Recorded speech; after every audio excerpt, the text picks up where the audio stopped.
Welcome to Rashmi's रसोई। मी बनवलेले गुळातले गव्हाच्या पिठाचे गुळगुळे तर तुम्हाला खूप आवडलेले, पण सर्वांचे कमेंट्स यायचे का ताई केळं घालून पण गुळगुळे एकदा बनवून दाखवा, म्हणून खास तुमच्यासाठी अगदी परफेक्ट प्रमाणात गूळ, केळं आणि गव्हाचं पीठ वापरून थोडेही तेलकट न होणारे आज मी तुम्हाला केळ्याचे गुळगुळे दाखवणार आहे। त्यासाठी हा व्हिडिओ तुम्ही शेवटपर्यंत बघा आणि माझ्या चॅनलला लाईक, शेअर अँड सबस्क्राईब करा। आज आपण केळं घालून गुळगुळे बनवणार आहोत। त्यासाठी 2 वाटी गव्हाचं पीठ घेतलं आहे, पाऊण वाटी गूळ वापरणार आहोत किंवा चवीप्रमाणे गूळ वापरलं तरी चालेल। 1 वाटी पाणी, 2 केळी घेतली आहेत। केळी घेताना ना थोडीशी अशी न पिकलेली घ्यायची, म्हणजे एकदम नरम नाही, अशी थोडी पिकलेली असतात ना, काळे काळे ज्याला डॉट्स आलेले असतात तशी ही केळी घ्यायची आहे। 2 चमचे रवा वापरणार आहोत, अर्धा चमचा वेलची पूड, 1 चमचा बडीशेप, चवीप्रमाणे मीठ आणि अर्धा चमचा खायचा सोडा वापरणार आहोत। तर चला मग रेसिपी करायला सुरुवात करूया। सर्वात आधी हे जे गूळ आपण चिरून घेतलं आहे ना ते ऍड करूया या बोलमध्ये। आता आपण ह्याच्यात 1 वाटी पाणी ऍड करणार आहोत। केळं घालणार आहोत त्यामुळे मी पाऊण वाटीपेक्षा पण कमीच गूळ घेतला आहे, म्हणजे आमच्याकडे खूप जास्त गोड गुलगुले आवडत नाही आणि केळ्याचं पण गोडवा ह्या गुलगुल्यांमध्ये उतरला जातो, त्यामुळे अर्धा वाटी किंवा पाऊण वाटीच गूळ घ्या, त्याच्यापेक्षा जास्त गूळ तुम्ही घेऊ नका। आता हे गूळ व्यवस्थित आपण असं विरघळून घेऊया ह्या पाण्यामध्ये। आणि जर तुम्हाला जास्त वेळ नसेल ना, मिक्सरला असंच फिरवून घेतलं तरी पण लगेच विरघळेल, नाहीतर थोडंसं गरम करून घेतलं आणि गार केलं तरी चालेल, पण मी हे खिसून घेतल्यामुळे हे गूळ लगेचच विरघळलं जाईल।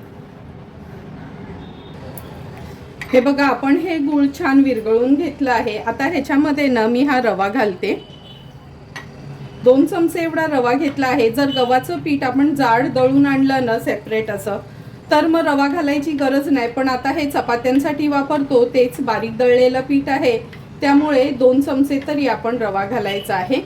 आणि हे गूळ विरघळल्यावर मी ना थोडंसं गाळणीने गाळून घेतलं आहे, म्हणजे कधी कधी काही चोथा वगैरे असेल तर ती घाण निघून जाते म्हणून।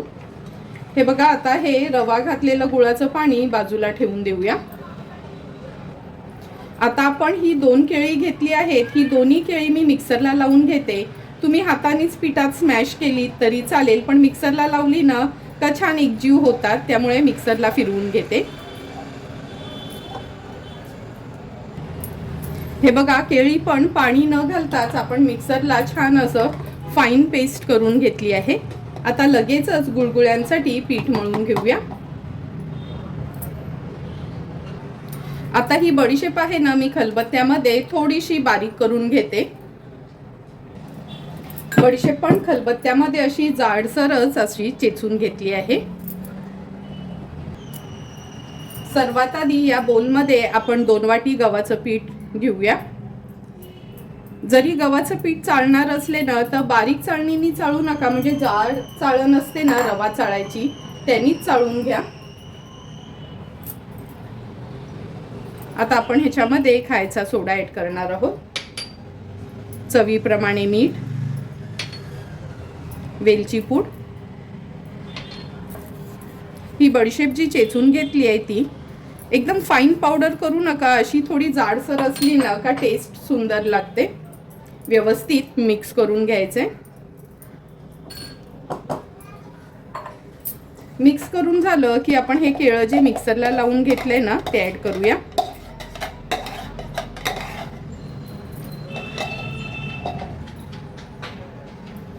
नंतर हे गुळाचं पाणी ऍड करते, थोडं थोडं करून गूळ आणि रव्याचं पाणी आपण ऍड करून घेणार आहोत। सुरुवातीला या स्पॅच्युलानीच भिजवून घेते पीठ।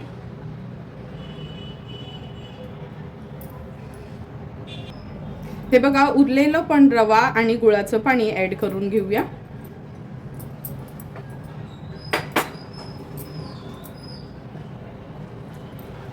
अगोदरच ना खूप जास्त पाणी घालायचं नाही, मी सांगितलेलंच प्रमाण वापरा, नंतर गरज लागली म्हणजे आपल्या पिठावर ते अवलंबून आहे पाणी किती ऍड करायचं ते, तरी पण मी तुम्हाला अगदी परफेक्ट प्रमाणच पाण्याचं सांगणार आहे।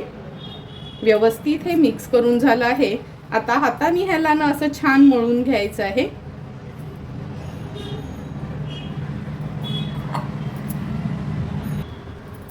हे बघा, असं हाताने हे पीठ मी व्यवस्थित मळून घेते. हे बघा, असं हे पीठ आपण भिजवून घेतलं आहे. आता ह्याच्यामध्ये थोडंसं पाणी ॲड करूया. आणखीन अर्धा वाटी एवढं मी पाणी घेतलं आहे. आता परफेक्ट पाण्याचं प्रमाण मी तुम्हाला दाखवते. व्यवस्थित असं हाताने न मिक्स करून असं मळून घ्यायचं आहे. म्हणजे आपण नाही का मेथी भजी कशी करतो, गोटा भजी, तसं हे बॅटर आपल्याला तयार करून हवंय.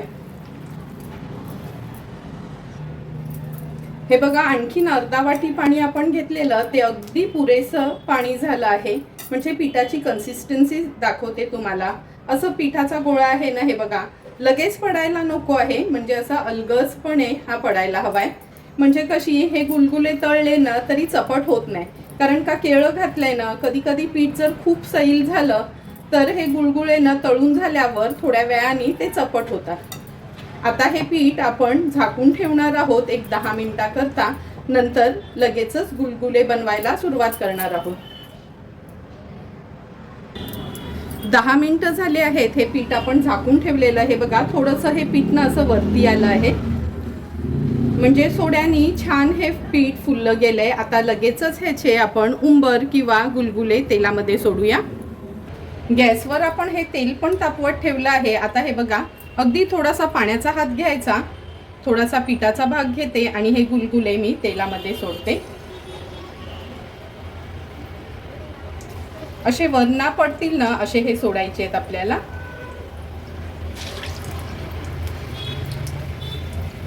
तुम्ही बघू शकता तेलामध्ये हे केळ्याचे गुलगुले सोडले का लगेचच कसे छान वरती येत आहेत. गॅसची फ्लेम मीडियमवरच ठेवून मी हे गुलगुले तळून घेणार आहे. म्हणजे आतपर्यंत व्यवस्थित ते तळले जातील.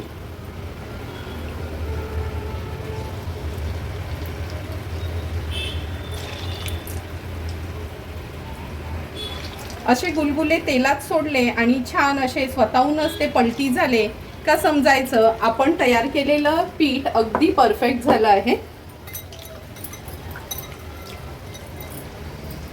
आता अगदी अर्ध्या मिनिटासाठीच मी हे असेच ठेवते. म्हणजे सर्व गुलगुले जे आपण तेलामध्ये सोडले ते असे छान वर येतील. एकामेकांना हे बघा थोडे चिकटलेत नाहीत. आता थोडे असे हलवून घ्यायचे आहेत, उलटपालट करायचे आणि असे उलटपालट करूनच ना आपण हे 1-2 मिनिटासाठी मीडियम फ्लेमवरच तळून घेणार आहोत. एकदम लो फ्लेम ठेवली तर हे गुलगुले ऑइली बनतील आणि जर हाय फ्लेम ठेवली तर वरनाच फक्त असे लालसर किंवा काळेसर होतील आणि आतपर्यंत शिजणार नाहीत. मीडियम फ्लेम ठेवलीत गॅसची तर असे छान आतपर्यंत अगदी व्यवस्थित हे शिजले जातील. हे बघा कसे छान फुग्यासारखे आपले हे गुलगुले फुगले गेलेत. आता 1 ते 1.5 मिनिटासाठी मी व्यवस्थित हे असे ना उलटपालट करून तळून घेते.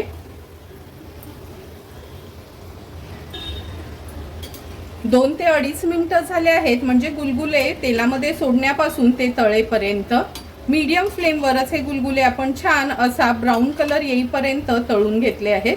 आता तेल व्यवस्थित असं ना निथळून घ्यायचं. गरम असतानाच ना तेल व्यवस्थित निथळून घ्यायचे म्हणजे ना हे खाताना ऑइली वाटत नाही. आणि काढताना पण ना असा हा स्टेनर घ्या किंवा मोठी चाळण घ्या. म्हणजे जे पण एक्स्ट्राचं तेल आहे ना ते निघून जाईल. तुम्ही बघू शकता किती परफेक्ट रंग आणि छान असे फुग्यासारखे फुगलेले हे गोल गोल आपले केळी घातलेले गुलगुले तयार झाले आहेत. आता हे मी साईडला ठेवते. म्हणजे जे पण एक्स्ट्राचं तेल आहे ना ते त्यात निघून जाईल. आणि अशाच पद्धतीने उरलेले गुलगुले पण मी तळून घेणार आहे.